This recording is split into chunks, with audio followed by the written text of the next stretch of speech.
앞으로 당분간은 좀 안 좋을 수 있다. 올해 하반기에 굳이 투자할 이유는 없는 섹터다.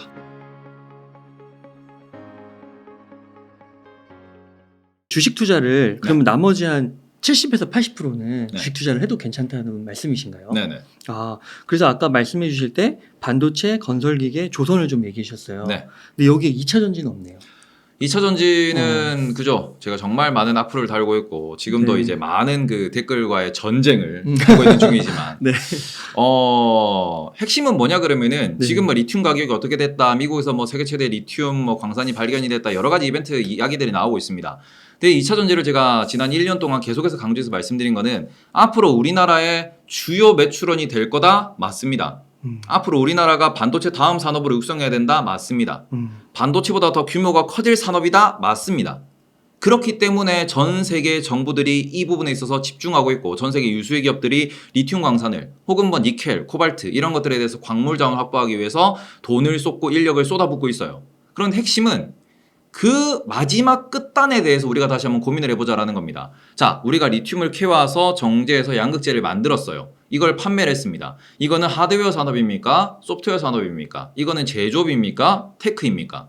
제조업이거든요. 케미컬을 베이스로 해가지고 아니면 우리 피직스, 물리학을 기준으로 해가지고 말 그대로 물리화학적인 이런 컨트롤을 통해가지고 무기물을 쓸 수 있는 하나의 케미컬로 만들어내는 거고요. 요걸 다시 재활용을 하고 여러 가지 뭐 순환 경제를 만들어가지고 새로운 시장에서 하나의 뭔가 원자재 시장이 열린다. 이런 이야기를 하고 있는 겁니다. 그런데 그 부분에 있어서 제조업은 결국 영업이익으로 모든 주가, 모든 실적이 귀결될 수밖에 없어요. 영업이익이 안 나오고 적자를 보면은 그 기업은 망하는 거고요. 그 과정에서 좋은 뭔가 리소스를 공급해주는 말 그대로 원재료 단의 좋은 기업과 거래처를 틀어놓고요. 그리고는 내가 좋은 기업에다가 좋은 기술로 계속해서 꾸준히 납품을 한다. 그럼 영업이익 확보가 될 겁니다. 근데 그렇지 못한 기업들도 앞으로 존재를 할 거란 소리죠. 이런 부분에서 저는 10년 전에 뭐 태양광 관련돼가지고 그때는 뭐 투자 초기긴 했지만 공부를 좀 했었습니다. 근데 그 당시에 정말 광기였어요. OCI가 올라가고 전 세계적으로 태양광이 어떻게 되고 이벤트 이슈들은 정말 많았었습니다.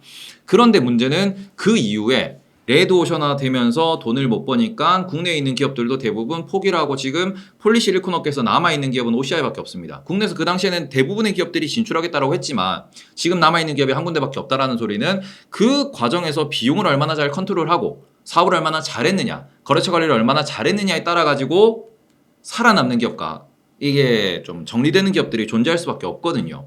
그런 부분에서 약간은 올해 초 같은 경우에는 모두가 좋다만 바라봤어요. 근데 앞으로는 안 좋아지면 어떡하지? 그리고 이 부분에 있어가지고 얘가 살아남을 수 있을까라는 물음표도 분명히 좀 떠오를 겁니다. 올해 하반기 같은 경우 영업이익률이 좀 안 좋을 거다라는 얘기도 나오고 있고요. 그 부분에서 숫자가 늘어감에 따라서 비용이 많이 증가한다. 그리고는 과잉 경쟁도 분명히 발생을 할 거거든요. 지금 뭐 중국도 마찬가지, 유럽도 마찬가지 여러 가지 규제를 또 추가하고 있기 때문에 추가적인 비용이 들어간다. 그 비용이 감당이 될 것이냐? 그리고는 그 구간에서 유상증자 같은 이벤트가 발생한다 그러면은 내 주식, 내 종목이 얼마나 물타기가 될 것이냐. 이걸 냉정하게 숫자로 계산해서 접근하셔야 돼요.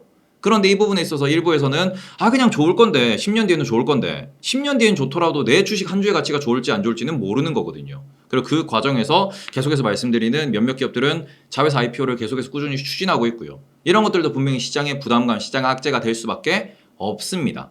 그러니까 여기서 냉정히 계산을 하셔야 되고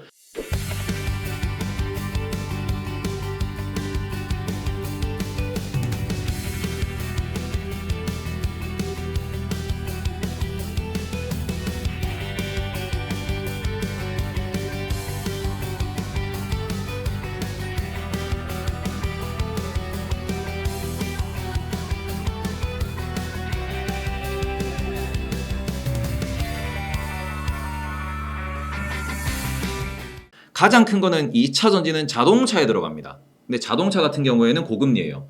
차를 바꾸고 싶다. 지금 그럼 가서 대출금리를 알아보세요. 그렇죠. 못 사죠. 6% 7% 나옵니다. 못 사요. 교체 수요가 줄어들 수밖에 없습니다. 실제로 전 세계적으로 자동차 재고가 올해 초부터 빠르게 증가하고 있다. 그러니까 재고가 증가한다기보다는 대기 시간이 줄어든 거고요. 재고가 쌓이는 와중에 잠깐의 미국의 파업 사태, 파업 이슈 때문에 이게 좀 줄어들 수 있다. 재고가 감소할 수 있다라는 이야기는 하지만 고금리는 최소한 2, 3년 동안은 안 풀릴 겁니다. 이렇게 되면 수요는 계속해서 줄어들 거예요. 그러면은 그 상황에서 2, 3년간 안 좋은 상황에서 미국의 파업 이슈도 결국에는 기존 내연기관차가 전기차로 전환하는 과정에서 발생하는 비용 문제 때문에 회사가 돈은 잘 벌지만 투자를 많이 해야 돼. 그러니까 노동자 인건비가 생각보다 만족스럽게 오르지 않아. 노동자는 잘 버는데 왜 우리한테 안 주냐? 회사는 잘 벌었지만 회사가 바뀌어야 돼. 이 논리로 인해 가지고 파업이 발생을 하는 겁니다. 그럼 이 과정에서 지금도 여전히 전기차를 만들면서 돈을 못 버는 기업들이 인건비가 올라가고 전기차의 적자가 더 누적된다 그러면은 그 기업들이 어떠한 기업들인데 정부의 보조금이 없이 사업상이 없고 계속해서 적자가 쌓이는 산업을 끌고 가서 성장을 시킨다? 그거는 물음표거든요. 그러니까 이런 부분에 있어서 지금은 전기차 혹은 자동차 업계 전반적으로 매우 중요한 시기가 맞습니다. 다만 고금리에 의해 가지고 자동차 업계 전반이 안 좋은 것도 고려를 하셔야 되고요. 이런 부분에 있어 가지고 우리가 예상했던 2차 전지 배터리 시장의 성장 그림이 조금은 각도가 낮아질 수 있겠죠.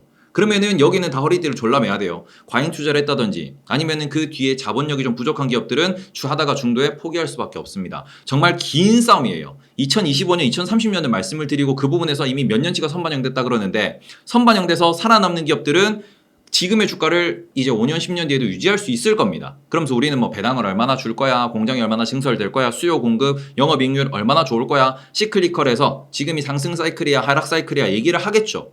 그런데 우리나라에서 많이 오른 종목들의 한 절반 이상은 10년 뒤에 살아남을 수 있을까라는 생각을 조금은 품게 되는 기업들도 존재를 하거든요. 그리고는 당장 2, 3년의 시황이 안 좋아? 그러면은 오른 부분을 좀 많이 좀 조정을 받을 수 있다는 측면에서 제발 냉정하게 진짜 장기 싸움이에요. 장기 싸움에서 승리할 수 있는 건 맞습니다. 근데 그 중에서도 진짜 잘 고르셔야 되고요. 그리고는 선반영된 부분이 기간이익, 제가 반도체에서 말씀드렸던 기간이익 측면에서 다시 한번 분석을 해보시면은 지금 먹을 수 있는 게 정말 많은가에 대해서도 고민이 좀 필요하다. 그렇기 때문에 2차 전지 자동차 업계는 앞으로 당분간은 좀 안 좋을 수 있다. 이런 좀 이슈들이 부각될 수 있다라는 점이 있어가지고 저는 한국이 잘하는 건 맞지만 올해 하반기에 굳이 투자할 이유는 없는 섹터다. 이렇게 좀 바라보고 있습니다. 그럼 주가가 지금 많이 빠졌잖아요. 네. 대표적인 것들. 그런 것도 좀 비싸다고 보시는 거예요? 비싸다라는 거는 기업마다 달라요. 기업마다 다를 수 있는데 핵심이 되는 건 뭐냐 그러면 현대차, 기아차가 비싸냐? 안 비쌉니다. 포스코도 마찬가지고 뭐 LNF도 마찬가지고 비싸냐? 비싸진 않아요. 그런데 문제가 되는 거는 단기에 많이 올랐고 단기에 많이 빠졌습니다. 이게 기술적 분석에서 혹은 매매 패턴상에서 단기에 빠졌다라는 거는 매물벽으로 작용을 할 거예요. 그러면 그거를 뚫고 올라가는 힘 자체가 진짜로 시황이 좋다, 정말로 다시 돈이 된다라는 확신을 심어줘야 됩니다. 근데 그 확신이 앞으로는 2, 3년 내에는 좀 나오기 어렵지 않을까. 그래요. 네. 그러면은 2차 전지는 정말 좀 길게 봐야겠네요. 2030년? 그쵸. 그렇게.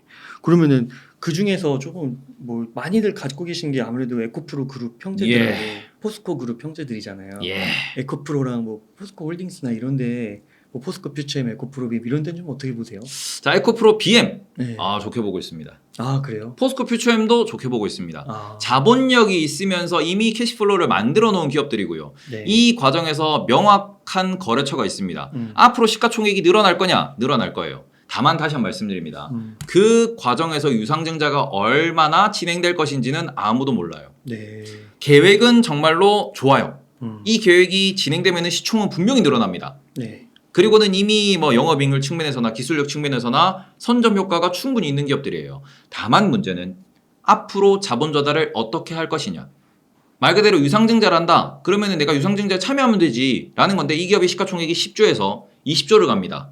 내가 이미 100만 원을 투자했고 100만 원을 더 투자해 달래요. 100만 원을 더 투자했어요. 그럼 난 200만 원을 투자한 겁니다. 모든 사람이 내가 투자한 돈만큼 더 투자한다라고 가정을 해볼게요. 그러면은 발행주익 수가 그냥 2배로 늘어난다라고 가정을 했을 때 10조짜리가 20조짜리가 된다? 한 주의 가격은 30만 원에서 30만 원으로 가요. 이게 문제입니다. 말 그대로 앞으로 자본 조달을 어떻게 하느냐. 신규로 자본 조달하는데 주식을 더 찍어내서 자본 조달을 한다. 이렇게 되면은 기존 주주들은 얻는 게 없어요. 그럼 새로 들어온 주주들도 얻는 게 없죠. 물타기가 그만큼 되는 거기 때문에. 이런 부분에서 계속해서 이야기하는 게 물타기고요. 우리나라는 유상증자를 너무 빈번히 한다는 것도 문제가 되는 거고, 그리고는 또 자회사 IPO 이슈도 분명히 존재를 합니다. 그렇기 때문에 에코프로비엠은 제가 좋다라고 말씀드리는 게 자회사 IPO가 없어요. 포스코 퓨처엠도 자회사 IPO가 없을 겁니다. 포스코 홀딩스도 자회사 IPO가 없을 거예요. 그건 이미 뭐 정관에 명시하겠다라고 이미 밝힌 상황이기 때문에. 그런데 문제가 되는 것은 에코프로입니다. 제가 에코프로는 모든 채널, 모든 영상, 제 영상에서도 계속 말씀드리는데 거기는 지금 이미 가장 크게 어떻게 보면은 앞으로 신사업이 될 거다라고 부르는 머티리얼즈 IPO 진행 중이고요. 지금 그 부분에 있어서 KRX에서 뭔가 좀 진행이 좀 더딘 측면이 있습니다. 하지만 그걸 철회하진 않았어요. 철회하기 전까지는 계속해서 부정적 이슈로 자리를 잡을 수밖에 없다라는 점. 그리고는 그 이후에도 에코프로 이노베이션이라고 하는 그 기업도 이미 분할은 돼 있어요. 언제든지 IPO 신청서만 내면은 IPO가 될 겁니다. 그리고 그건 또 다른 악재로 작용할 수 있겠죠. 그러니까 이런 부분에서 우리가 계속해서 물타기라는 측면에서 한 주의 가치가 보존될 수 있을 거라는 측면에서 공부하셔야 되는데 이거는 기업을 경영하는 경영자 입장에서도 어떻게 될지 모르는 거거든요. 지금은 자본 상황, 프리 캐시플로우가 좋다라고 하더라도 이게 2년 뒤, 3년 뒤에 과당 경쟁으로 캐시플로우가 안 좋아져. 그래서 증자를 해야 될 것 같아. 그렇게 되면은 그 부분까지도 지금 주주가 예측할 수 있느냐? 안 됩니다. 불확실성이 많은 섹터이기 때문에 변동성이 커질 수밖에 없고요. 그런 부분에서 앞으로는 스윙 투자 중심으로 정말로 돈이 되는 기업들, 사업을 잘하는 기업들 중심으로 스윙 투자를 꾸준히 이제 10년 동안 반복을 하셔야겠죠. 그런 관점으로 접근을 하시는 게 좀 더 편한 투자가 되지 않을까라고 생각하고 있습니다. 그러면 에코프로도 만약 자회사 상장이 없으면 괜찮아 보여요. 그러면은 엄청 유상증자를 많이 해야겠죠. 자회사를 상장하는 이유 자체가 자회사가 돈이 필요해요. 그런데 사업을 하기 위해서 돈이 필요한데 에코프로가 돈이 많냐? 돈이 없죠. 에코프로 BM이 돈 버는 게 단데. 네. 근데 BM이 이거를 계열사를 지원하면 계열사 부당 지원이죠. 뭐 유상증자 참여한다 어쩐다 이렇게 뭐 진행할 수 있겠지만 그러니까 에코프로 BM이 번 돈을 에코프로로 올렸다가 이걸 에코프로가 다시 이렇게 또 뭐 유상증자로 참여하고 뭐 여러 가지 과정을 거쳐야 되는데 이런 과정 사이에서 에코프로가 유상증자하면 제일 쉬워요. 에코프로가 유상증자하면 제일 문제가 뭡니까? 오너인 이동채 회장님의 사비가 출연돼야죠. 근데 사비가 몇 천억 몇 조가 없어요. 그렇죠. 그러면은 경영권 방어를 위해서 본인의 지분을 유지를 시켜야 되는 게 어찌 보면 오너의 핵심 기치인데 그럼 오너가 물타기를 당하고 오너가 지분이 떨어진다? 유상증자 안 하죠. 그렇죠. 그러면은 지금 우리나라에 어찌 보면 제일 안 좋은 관습 중에 하나인데 오너의 지분을 떨어뜨리지 않고 이게 지배력을 떨어뜨리지 않고 신사업을 추진하는 제일 쉬운 방법이 뭐가 있냐? 자회사. 앞으로 IPO를 할 거라고 예정해 놓은 계획해 놓은 자회사한테 외부 투자를 직접 받는 겁니다. 네. 프리 IPO죠. 지분을 미리 팔고 직접 투자를 받아요. 그러면 IPO 할 때는 이 지분이 3배, 5배 뻥튀기가 됩니다. 그러니까 우리는 앞으로 잘 될 사업에 미리 투자할 수 있으니까 좋아서 그래서 사모펀드들이 그쪽으로 미리 자회사로 돈을 넣는 거고 비상장 상태에서 그리고는 지주사는 혹은 사업회사 이게 지주회사 모회사 같은 경우에는 이미 투자를 받았어요. 그러면은 IPO에 실패하면 돈을 다 토해내야 됩니다. 회사의 명운이 걸린 거예요. 본인의 지배력에 명운이 걸린 거예요. 어떻게 해서는 IPO를 시켜야죠. 그래서 문제가 됐던 게 결국 카카오였습니다. 카카오는 여전히 모빌리티 IPO 해야 된다고 이야기를 하는 거고요. 그리고는 그 외에 많은 계열사 IPO라는 이야기가 나오는 이유는 그쪽도 마찬가지로 프리 IPO를 많이 받았고요. 그리고는 2차 전지업계에서 뭐 후성이라고 하는 것도 있습니다. 그쪽도 프리 IPO를 받았어요. 그러다 보니까 IPO를 진행할 수밖에 없는 부분이고요. 이렇게 되면은 모회사의 가치는 계속해서 깎여 나갈 수 있다. 그래서 이거를 해결하는 딱 하나의 방법이 이겁니다. 오너가 오너십을 포기하고 나는 경영자로서 나는 우리 회사의 창업자로서 우리 회사가 잘 되기를 바라는 마음에 내 경영권을 내려놓으면서 외부 투자를 받고 유상증자를 받고 적극적으로 경영에만 그리고는 우리 기업의 성장에만 신경을 쓴다. 그분이 이해진 의장님이잖아요. 그렇죠? 네이버는 오너가 없습니다. 실제로도 엄청나게 많은 외부 투자를 받으면서 본인 지분을 포기하고 본인의 경영권을 포기했습니다. 대신에 지금까지 네이버를 잘 성장시키다 보니까 의장님으로서 실질적인 경영을 하고 있죠. 다만 본인의 지분은 없어요. 그런데 우리나라의 대부분 기업들, 대부분의 지주회사들은 어떻게 되고 있습니까? 본인의 경영권을 잃지 않기 위해서 자회사를 중복상장시키고 그 과정에서 지주회사의 지분은 30%, 40%, 50%를 꽉 쥐고 있습니다. 사업회사는 30% 정도만 지주회사의 지분을 유지하면서 외부 투자를 계속 받아요. 그러면서 본인들의 어찌 보면은 일가 사업을 패밀리 비즈니스를 만들어 놓고 이 패밀리 비즈니스를 재벌 수준까지 끌어올리고 난 뒤에도 안 놓는 거잖아요. 그게 우리나라 코리아 디스카운트의 직접적인 이유, 원인이고요. 이 부분을 제가 계속해서 강조해서 말씀드리고 지주회사는 안 된다라고 말씀드리고 카카오 고점날 제가 네이버 종토방에 글을 써가지고 안 됩니다라고 정확히 고점날입니다. 그날도 말씀드린 이유가 그거예요. 수급 이벤트 말고는 갈 수 있는 이유가 없는 게 지주사입니다. 네. 그래서 이 부분에 있어서 정말 제가 강하게 말씀드리고 주주분들은 기분이 나쁘실 수 있어요. 근데 제가 오지랖일 수도 있겠지만 과거의 사례를 봤을 때 코리아 디스카운트의 원인은 이거고요. 이 부분을 이해를 하셔야 국내 주식시장에서 제대로 돈을 벌 수 있고 살아남을 수 있습니다. 그래서 이 부분에서 BM이 좋아요. 에코프로 머티리얼즈 상장되면 그럼 저도 이제 다시 한번 분석을 해야죠. 얼마나 성장할 수 있냐? 그렇습니다. 에코프로 이노베이션도 상장하면은 얼마나 갈 수 있냐? 분명히 그거는 계산을 해야 돼요. 근데 지주사는 계산기를 두드려서 답이 안 나옵니다. 경영권 방어 측면에서 보셔야 되기 때문에 이거는 소액주주가 뭔가 액션을 취할 수 있는 게 없어요. 그게 우리나라 시장의 특징이고 그걸 피해야 큰 피해를 안 보는 게 우리나라 시장이다라는 점에서는 꼭 주의하셨으면 좋겠다라고 정리하도록 하겠습니다. 이게 몰랐던 사실들을 되게 많이 알게 됐습니다. 그러니까 이제 2차전지 만약 투자하신다고 하면 뭐 한 진짜 2, 3년 정도 보고 길게 지금부터 그냥 모아가신다고 생각하거나 그렇지 않고 단기적으로 뭐 생각하려고 하시는 분들은 그 주가가 이렇게 좀 재미는 없겠네요. 그렇죠. 재미를 논할 때는 이미 지났다라고 생각을 하고 있습니다. 그렇군요. 그래서 무조건 간다, 무조건 2차전지는 뭐 미래 산업이다 이런 거 동의는 하지만 그게 시기의 문제니까 네. 그만큼 내가 견딜 수 있는지 없는지 그런 거를 잘 따져봐야겠네요. 네. 앞으로 많이 달리겠죠. 네. 근데 진짜 그런 몰랐던 사실들을 되게 많이 얘기해 주시는 것 같아요. 저는 네이버의 이혜진 의장님이 왜 지분이 그렇게 적었는지 그 이유를 자금 조달을 했을 때 자기 지분을 깎으신 거군요. 그렇죠. 어찌 보면은 창업자이지만 돈이 없기 때문에 이게 또 우리나라 특징 중에 하나인데 미국 시장은 이런 케이스를 방어하기 위해서 이게 우리가 우선주라고 부르는 부분들이 있습니다. 근데 미국은 뉴욕 시장에 상장된 기업들 같은 경우에는 쿠팡도 마찬가지지만 창업주 혹은 이 창업주와 관련된 임원들, 현 경영진 같은 경우에는 주식수가 적더라도 그 부분에 있어가지고 실제로 의결권을 높게 보장할 수 있는 그런 옵션 제도가 있어요. 막 한 주에 3개인가 막. 한 주에 80주, 100주도 갑니다. 그래요? 네. 그런 식으로 나는 우리 회사에 대한 지분율이 1%밖에 안 되는데 나머지 99%를 다 합친 것보다 나의 발언권이 세. 라는 식으로도 만들어낼 수 있거든요. 네. 어찌 보면 그런 식으로 경영권 자체를 지분과 직접적으로 연계시키지 않도록 하는 제도도 분명히 존재합니다. 근데 우리나라는 그런 게 없고 대부분의 국가가 없어요. 이제 그러다 보니까 이 부분에 있어서 좀 더 내 사업인데, 내 회사인데 라는 마인드가 주식시장의 디스카운트 요인이 되고 있다라는 점에 대해서 진짜 그러네요. 기억하셨으면 좋겠습니다. 그 누가 자기 지분 깎아먹으면서 그 자금을 그렇게 하겠어요. 그렇죠. 내가 어떻게 고생해서 키운 이 회사인데, 그죠? 그게 쉽지 않죠. 근데 또 돈이 없으면 또 어쩔 수 없이 해야 되는 거고. 네. 그러니까 이제 그런 일련의 사태들이 벌어지게 되는 거군요. 개미들은 눈물을 흘릴 수밖에 없는. 그렇죠. 이런 부분들 진짜 조심해야 될 것 같네요. 그러네요. 그 2차전지 투자하시는 분들은 그 테이버님이 지금 이제 9월에 그 주가가 지금 이제 많이 내려왔잖아요. 네. 에코프로도 100만 원이 깨져가지고 지금 거의 이제 앞에가 8로 바뀐 것 같더라고요. 네. 그러니까 지금 들으시는 테이버님의 말씀하고 그 100만 원이 넘었을 때의 테이버님 말씀하고 또 많이 느낌이 다르실 것 같아요. 시청하시는 분들이. 그러실 수 있죠. 네. 그래서 근데 결국은 현실이 이렇게 앞자리가 8로 바뀌는 시기가 온 거잖아요. 네. 그러니까 이쪽도 들으시고 저쪽도 들으시고 좀 균형 잡게 해서 들으시면 굉장히 좋을 것 같다. 네. 네. 그렇습니다. 그러면 다음으로 넘어가서 반도체 한번 여쭤보겠습니다. 반도체 지금 숫자가 네. 뭐 안 찍히고 있는 거잖아요. 이제는 돌아선다라고 하는 거죠. 네. 그럼 반도체는 좀 어떻게 보세요?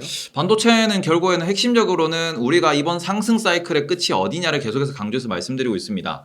자, 반도체가 언제까지 좋아질 거냐? 그러면은 뭐 엔비디아도 마찬가지, AMD도 마찬가지, 테슬라도 마찬가지, 마이크론도 마찬가지, 심지어는 삼성전자, 하이닉스도 똑같이 말합니다. 25년까지는 좋아진다.